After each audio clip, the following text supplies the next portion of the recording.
people who work in the lower echelons. They were hard-working, thrifty, had tremendous stamina, grit, and they put society above self, particularly the Chinese, who formed the majority. If we had a British-type workforce, we would not have made it. We had a Singapore-type workforce that produced the results. So it was the bicultural leadership that understood them, and at the same time understood the modern world, and therefore meshed in the desires, the urges of the people at large, and the mechanisms, investments, manufacturing processes, services that we were able to export to the world, primarily the West. I met a group of Hong Kong professionals who were extremely uneasy, and we discussed a scheme that would make it possible for them to consider using Singapore as a perch in case of need, and continue to work in Hong Kong. At the end of their stay, when I met them, they said, "You are a very Western society. We are very Chinese." I said, "What's the difference?" They said, "Your people, right down to ordinary workers, they look so Westernized. Their behavior is extremely Western. We are very Oriental." I then started to probe this. As I met friends, looked up their data, I discovered that this casual remark had profound significance. This was 1984. It's the software in the younger generation which will determine whether Singapore continues to thrive, to prosper, to be a dynamo as it used to be, as it has been, or whether it will plateau like so many Western societies, like Europe or Britain, where they've just lost steam. They don't see the point of striving and achieving anymore. They're just comfortable and they're happy. And the Europeans in particular, more than the Americans, they feel comfortable with an enlarged community in 1992. They can afford some protectionism. It does not matter if world trade becomes too fierce and too competitive for them. Life could go on for at least some time. One problem, therefore, is a difficult, almost an intractable one. We can't reverse track. In fact, there was no option. We couldn't have used Chinese. It would have caused tremendous conflict, would have not got us here. If we continued with Malay as a national language, our economy would not have made it, and the people would have rejected the government. Tamil was out of the question, so there was no choice. The consequence is to ask ourselves, is it possible to maintain our core values in spite of this barrage of books, television, magazines, travel, people? First, to succeed, we must decide, yes, this is a problem. We are under assault. What is it we want to keep? I'm not familiar with basic Malay and Indian values as much as I am with Chinese values, but I do not believe there's all that much disparity between the Asian cultures. The Malays are least under assault because they have religion, Islam. The strongest single factor in any culture is your religion. It is the book by which you live, your behavior, your rituals, your prayers, the things you say and do, your day of remembrances, and theirs is strong and resurgent. The Indians, more than the Chinese, attend their temples, keep to custom. And I agree with this writer in the Sunday Times, I think it was yesterday, Ms. Tan Sai Siong, that Indians have changed less than Chinese, Malays least of all. Indians still observe their customs, still have arranged marriages. What is it we should consider core values? I don't think how you dress, whether you wear shorts or ties or open neck shirts, or wear your hair short or long, makes the slightest difference, unless it's a manifestation of an inner urge. But these core values, I believe, are basic. Do you consider your basic relationships to be fundamental? The human relationships? What Confucius described as the 5 critical relationships. Mencius epigrammatized it in this way. I read it to you in translation. Mozart taught the people how to cultivate land. he appointed Shear as the Minister of Education, whose duty was to teach the people human relationships. 1. Love between father and son. 2. Duty between ruler and subject. 3. Distinction between husband and wife. 4. Precedence of the old over the young. And 5. Faith between friends. Father and son, ruler and subject, husband and wife, old over young, faith between friends. In other words, the family is absolutely the fundamental unit in society. From family to extended family to clan to nation. In the West, with the tendency of modern government taking over more and more the functions of caring for the young and caring for the old, and in fact caring for everybody, the unemployed, the disabled, and so on, the family is becoming irrelevant. So much so that half the children born in some American societies are born out of wedlock. They are living together, but they don't feel like there is any need yet to make a commitment to each other. But they have committed the next generation. Have we changed? Let's go through some of the basic core values. Strong family ties, yes, but only the immediate family, the nuclear family, father, mother, children. It does not include grandfather, uncles, cousins. They're remote. They live somewhere else, in some other flat. Perhaps nearby, and they can leave the baby with them, but the links are not as close as when I grew up. I grew up in a big extended family home, a rambling house in Siglap Katong. I grew up with a wealth of cousins. There were 5 households, grandparents and 4 married sons and daughters, and their children. So the relationship was a close one, until just before the war we set up home on our own. But because the years of childhood were years of living in an extended family, the bonds are close. Marriage pattern altered beyond recognition. The arranged marriages are gone. Children are better educated than their parents. They decide the parents' ways and tastes and choices are not acceptable. The result, you all know. Relationship with authority, ruler and subject by and large still abiding. But the older generation is more deferential, respectful of ministers, of officials than the younger generation.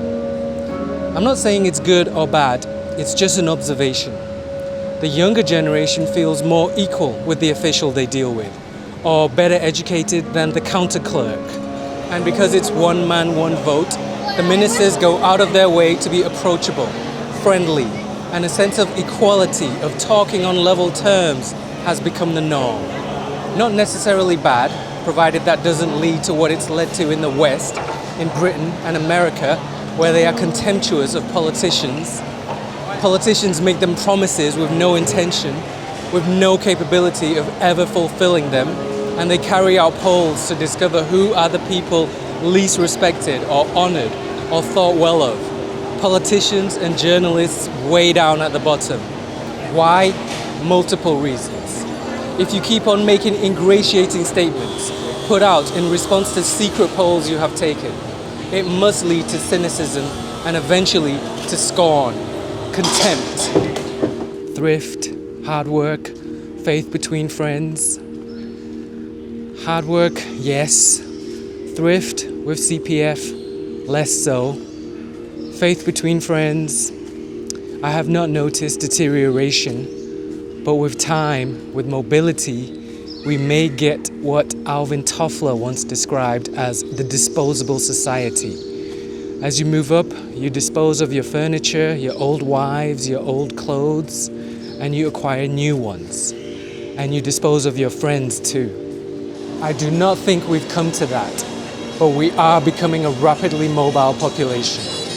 If you're good, you've got a personable character, you've got the right drive, you get into the right career path, it's the expressway to the top, and rapid change in lifestyles as you get up to the top. And now, all that we can get is in our stride. provided core values remain. The ones who are 30 and above probably are already secured because they grew up at one time when their parents had large families and plenty of time to spend on them. It's the ones now in primary school, perhaps even in lower secondary school. Both parents working, huge classes, one teacher to 40 students, no individual attention. And the nature of the teacher also has changed. She used to be, or he used to be, a very respected member of society because there were very few educated people in the 1940s, in the 1950s. Teachers were educated and they were well paid. They had good moral standards, were well behaved, and imparted by example those values. Then came rapid growth. The late 60s and into the 70s and onto the 80s. Good teachers left by the droves. I see it because I get the CVs. They're in the Foreign Office. They're going abroad. They're in the Economic Development Division. They've left the schools. The enterprising, the able, the ones with the drive. The result? If you become a teacher, you are less successful. Morale goes down. The less successful stay behind and are recruited. They are less of a model for students. We've spent the last 10 years reversing that trend, trying not only to pay them more, but also to give them a status in our very achievement-conscious society. By and large, it's a problem still at the top. Only the highly educated have that degree of biculturalism where they are more Western than Eastern. At the middle and in the lower ranges, it's still very much an Asian society. The Western habits, songs, dances, whether it's a disco or swing Singapore, their dress styles or their fast foods, that's just a veneer. But if it seeps down, if we're not conscious of what is happening and we allow this process to go on unchecked and it seeps down, then I believe we have a bigger problem to deal with, where the middle ranges will also be more Western than Asian. The problem is going to be acute over the next 10, 15 years. If we can hold out in these next 10, 15, at the most 20 years, I believe the pendulum will swing the other way. It is based on my observation. It's human nature. Race is an obvious part of your being.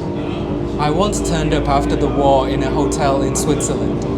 I was not a wealthy student, but I had some savings and decided I'd have a holiday in 1947-48. And the hotel manager looked at me and said, "Ah, Chiang Kai-shek." I said, no, I come from Singapore.